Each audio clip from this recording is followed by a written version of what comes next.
kind of riot gear, but I don't, like a couple of people have said before, the lights from this vehicle are shining right at the crowd, and you really can't see what's going on behind them. I've seen some officers moving back and forth behind that vehicle, but I wasn't able to see I have not seen anybody in riot gear. Now, Paul, is there a clear distinction between where the people are who are doing this civil unrest and the law enforcement officers? Is there kind of a divide, or are there law enforcement officers where you are, you're on top of the News Channel 3 vehicle right now? Are there law enforcement officers there, or are you on your own?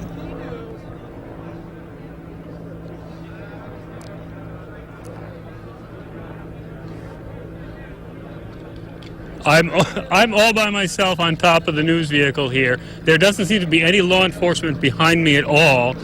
And there's about I would say about a 25 or 30-foot gap, maybe twice that, between the crowd of students and partiers and the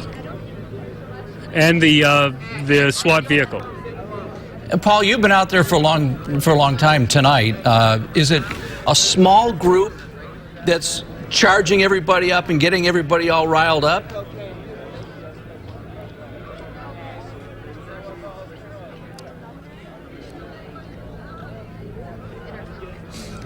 It's really hard to tell. There seem to be several instigators in the front, but the crowd is pretty together. And again, we do have a delay with Paul right now out on the corner of Trigo and Camino del Sur. A bit of a delay. That's why you're hearing that pause between our questions and Paul's response. The crowd is gathering a little bit. We did see that spotlight move a little bit from the vehicle, the law enforcement vehicle. We're seeing more cars pull around, possibly leaving the area. We did see a taxi a little bit ago. But right now it seems calm. Paul, does it seem a lot more calm than it was about an hour ago? Not as much chanting and yelling?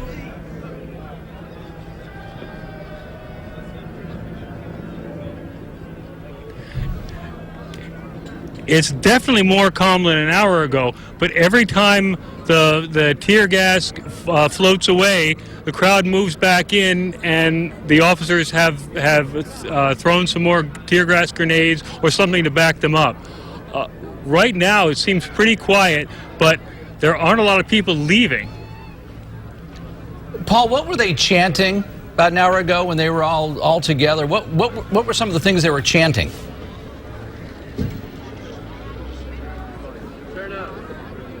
This is a typical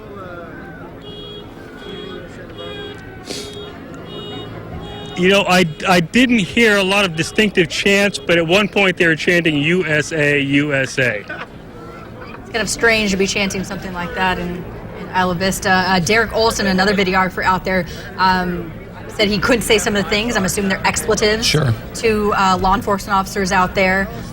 We've seen a car move to the right of the screen there. It looks like a sheriff's SUV moving there. More people are walking up into that area right now. The light seems to get brighter from that spotlight from the vehicle there. I think that light's being aimed right at our camera, I think, is what it is. Oh, I'm doing all right. Paul, There what it is. can you tell us right now? Is the vehicle moving forward at all? The law enforcement vehicle?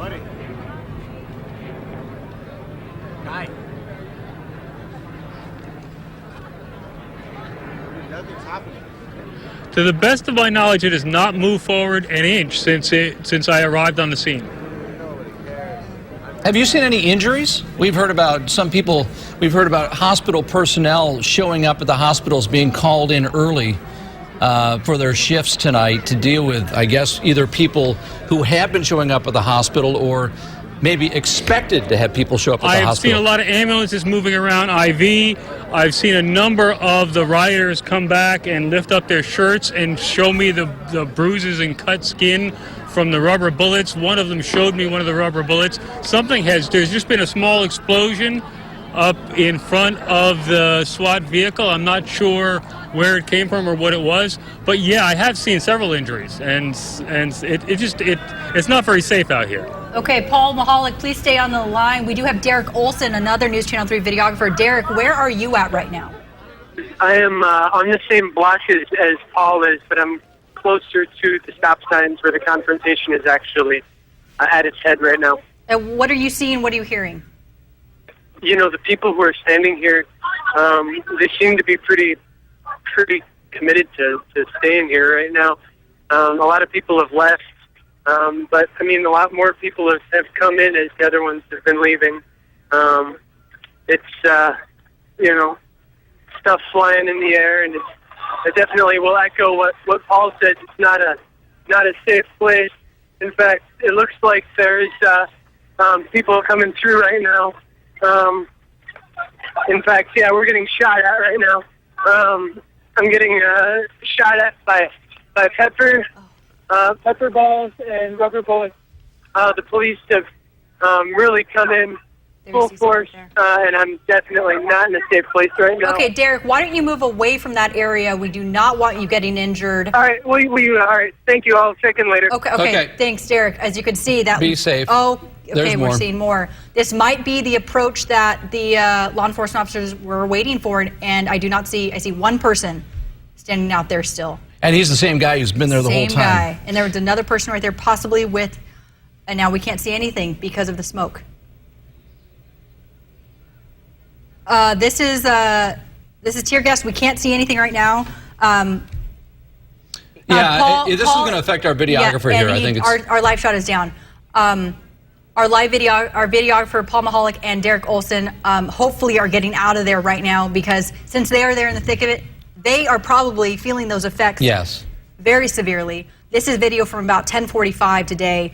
What we can tell you is that those stop signs were being thrown into a minivan. Those people standing on the minivan, breaking the windows.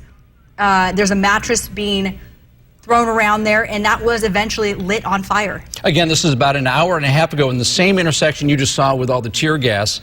At this point, when the crowd started getting out of control, county fire, emergency personnel, paramedics were all told just to get out of the area and for their own safety. Two videographers are going to be having to get out of there right now because of that tear gas. And this is the unrest from about 10:45 today. Same intersection, the crowds dwindled down to maybe about 50, and then perked back up to maybe about 200. And then, as you just saw, that tear gas cleared that crowd quickly. And again, you can see they were using tear gas then, but that didn't work. I mean, this crowd did not disperse. They kind of backed off a little bit. All right, we have Kylie Scarlett. Kylie is with the Associated Students of UCSB. Kylie, can you hear us? Kylie, are you there? Kylie, can you hear us? It sounds like we lost Kylie. Okay. Again, we're going back to the video again. We lost a live picture because our two videographers were right in the middle of it when law enforcement started firing off the tear gas, and obviously it affected them. In fact, one of the videographers was saying that he was being hit by rubber bullets. So we are praying they're fine and they've moved out of that area. And they do have their vehicles there. Not sure if they're going to be able to drive those out or if they're just going to have to run away like the rest of the people out there. Paul Mahalik and Derek Olson out there right now. This is video from about 10:45 of the crowds of people. You can see the red and blue lights there from that vehicle that hasn't moved since we started our live coverage at 11 o'clock tonight. That has stayed there, and with law enforcement officers behind that vehicle. Not sure how many are there, but this is what it looked like just an hour, 2 hours ago. Yeah, an hour and a half ago. In case you're just joining us, or if you haven't heard really what started this whole thing, okay, we got Kylie Scarlett from Associated Students. Can you hear us now? Okay. Well, there's a lot of confusion out there, so it sounds like we lost Kylie again. But just to get back to what I was saying before, in case you haven't heard what started this whole mess in Isla Vista, it happened about, we had a stabbing about 8 o'clock, and then around 9:30, we're not sure the circumstances of what happened, but we did have a campus police officer who was hit with either a brick or a bottle. We don't know that officer's condition. And then there was another officer, a Santa Maria police officer, I believe. Oh, no, a Lompoc police officer who was also hit in the head with either a brick or a bottle. And then a Santa Barbara sheriff's deputy suffered a hand injury. So again, it could have been from a brick or a bottle. So this, the situation just spiraled out of control, and emergency personnel were being told just to get out of that area because it was just, they just couldn't keep control of things. And I'm getting word from John Palmentary, who's out in that area, I believe. He said that tear gas that we saw, 3 tear gas canisters that caused the entire area just to billow with that smoke there and the tear gas. I'm trying to get more word on that. What we do know is that law enforcement officers from Santa Maria Police, Ventura County Sheriff's Office, UC Police Department, Lompoc, Santa Barbara Police Department, and the Special Enforcement Team, which is the Sheriff's SWAT team, and then the SWAT team from Santa Barbara City, out there right now trying to deal with this crowd. Again, this is video from earlier today. The crowd did dwindle. Some got larger again, and we did have a live picture, but our videographers hit with that tear gas just like everybody else. And the crowd, even though, I mean, from our perspective, it appeared the crowd, according to Kelly Hoover at the Sheriff's Department, the crowd, it appeared as if they were dispersing or getting lighter. Turns out they were just kind of backing up, and then they go right back into the intersection again, and it's the intersection of Trigo and Camino del Sur. So they weren't really leaving. They were still staying in the area, and law enforcement officials obviously knew this, and they were preparing for it. And we had a live picture right up until about 5 minutes ago when the 3 gas canisters, tear gas canisters that Tori just talked about, were fired into the crowd. And our 2 videographers were stuck in the middle of it. One videographer said he was being hit with rubber bullets. And then Paul Mahalik, who was sitting on, I believe he was shooting from the top of our live van, had to get out of there too. One of the news cars. He needed to stay away from the crowd, got on top of the news car just to get away from that area. As you can see, some of the flashbang grenades and the tear gas there. What we do know with the Santa Barbara County Fire Department, they were told to leave the area. The fire department, first responders, told to leave the area because it was too dangerous, and they were already on teams of 2 to be safe. They were told to back off Isla Vista. They are in the outskirts in case there is an emergency, a dire emergency happen. We do know that in Mike Eliason, he's with the Santa Barbara County Fire Department. He says in his 28 years, he's never seen anything like this before. We just received word that Paul Mahalik, our videographer, who was providing most of the live pictures for us from the top of our news truck, just called in. He is fine, and he's trying to set up the live picture. He was fine. He was hit with tear gas. He's trying now to restart that live picture so we can see that intersection of Trigo and Camino del Sur again. We're getting word that somebody actually gave Paul some water. To flush. Yeah. Maybe throw in his eyes, clear out his mouth with that, because tear gas and pepper spray, that affects your whole system. Yes. That's going to make you cry, that's going to make you choke and gag and make you want to get out of that area, which is why it's being used to disperse this large crowd. Again, we're trying to reestablish our live picture from Isla Vista, where for the last maybe 2.5 hours, it's been a full-blown riot in Isla Vista. And they've been calling it civil unrest, but from the video I've seen, it looks like a riot. It does look like a riot. It's something that the term shouldn't be used lightly, but when you see video like this, when you see people pulling up stop signs from the cement, we saw at least 3 stop signs being held up by these people, and tear gas, and people throwing rocks and bottles and bricks at law enforcement officers, destroying a minivan with those stop signs and jumping on top of it. This is unlike anything I've ever seen. There it is. This is the video that Tori was just talking about. Again, we're kind of looping through the same video that we've seen, but we're trying to set up our live picture here. We do know our videographer, at least one of them is fine. The second one, have we heard from the second videographer? We have not yet heard from him. All right. That's Derek Olson. Yeah, Derek Olson, yeah. We'll hear from him soon. And he was on the telephone. In fact, that's when we first got a sense of what was going on. He said, I think they're firing at us. And he was in the very front there. Right. He was a ways from Paul to get a different vantage point, and he was up at the front, and we have not heard from him yet. Hopefully we will. What we are hearing is that off-duty officers have put on their uniforms and are pouring in to help. We are also hearing that people who work at the local hospitals have been called in to get ready at the hospital in case more people come in after this quiets down. We are also hearing that 20 deputies from Ventura County Sheriff's Office driving up if they're not already there. With canines. With canines. Right. There are canines here too. Ventura has canines. Santa Barbara County Sheriff's Office has canines. Santa Barbara Police has canines. I'm sure they've all been called up. And they're going to need every one of those dogs if the last round of tear gas didn't work. We're talking about the hospital employees showing up at the hospital. We don't know at this point how many people have been injured with the chaos. I guess it's possible that if people have been injured, they could have somehow got a ride to the hospital. But I know that when we talked to Mike Eliason with County Fire, he said they would send in their EMTs, emergency medical technicians or paramedics, to help somebody in the middle of that crowd, but they'd have to go with an armed police escort to get in there. But somebody who just had an injury that wasn't life-threatening, they probably could get a ride to the hospital. So there may be people filtering into some of the local emergency rooms. Probably we have GVCH, Goleta Valley Hospital, and then we have Cottage down the Hospital. road. Yeah, that's Yep. just down the road. I'm sure that has been filled up, and then they get moved to Santa Barbara Cottage Hospital, which is a little bit larger, can take on more people there at that emergency room. What we do know, again, is that 3 officers injured, 2 head injuries from bricks or bottles. Not sure on that yet. 1 hand injury.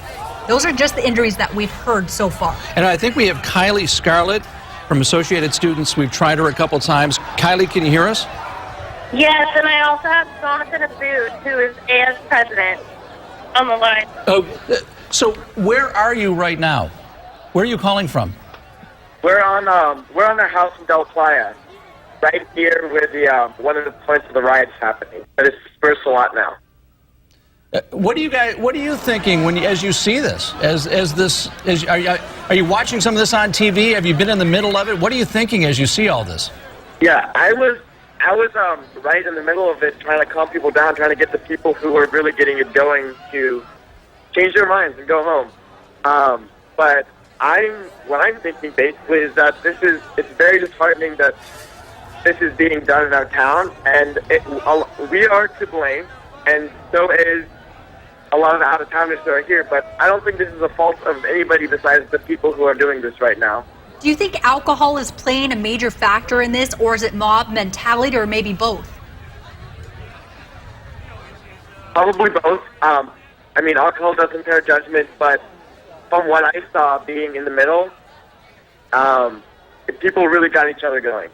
And I personally think it's a lot of people from out of town, not people who actually go to UC Santa Barbara. Have you guys heard what started this? What are you hearing? What started this whole thing? So the word on the street in terms of like what people were saying in the middle of it was that a police officer was assaulted by somebody while trying to break up a party. We think that people were saying he got stabbed in the eye, but what actually happened was he was hit in the head with a glass bottle, and the police started the failing kind of defense line. And how long had you been out there before this turned out to be this riot that we're seeing? I was at home, and I received a text message from somebody I know telling me to go outside, and I just wanted to be out there. I had no reason to be out there. I was at home, staying in tonight, but I wanted to go make sure that the students were safe, and I just really hope that students don't. I really hope the students don't let this happen again. And I think it's going to be a huge culture change that we're going to have to undergo. But I was just out there to make sure people were safe. And in regards to that, to any students who are listening to this right now, it's a very good idea to just go home, not continue anything that they have planned or anything like that. Just go home and go inside of their houses and be safe. Now, Kylie, how many years have you been at UCSB? This is my 4th year at UCSB. How do you compare this Deltopia to years past?